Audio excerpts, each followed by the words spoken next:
Obligado ng tumupad sa Euro 4 standards ang ilang oil companies simula sa Enero ng susunod na taon. Narito ang report. No choice ang Thailand oil firm na PTT kundi ang sumunod sa itinatakda ng Euro 4 standards simula January 1, 2016. Base sa atas kasi ng Department of Energy, kailangan na tumutugon na sa Euro 4 standards ang mga ibinebentang diesel at gasoline sa bansa. Petroleum products na mas mababa ang fossil dependency at mas mababa ang aromatic solution na mga ito, mga produktong tumutugon sa climate change. We not only think about the profit.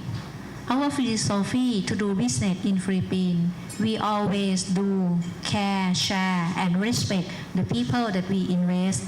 So we would like to provide good product and service.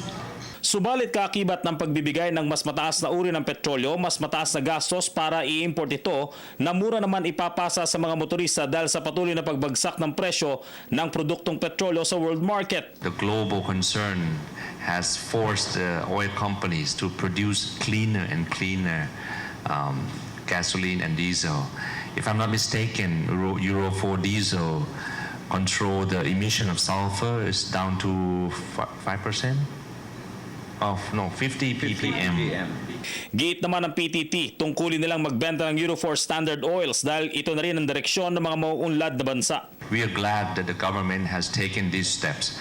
In Philippines, you know, you are islands, right? Your countries have oceans and seas surrounding you. At night, there's nice wind breeze to blow away all these toxic, harmful gases out to the sea. So Filipinos somehow has enjoyed that natural protection that you have. Nakatakda namang magdagdag ng 3 bilyong pisong puhunan ng PTT para sa expansion program nito sa susunod na taon.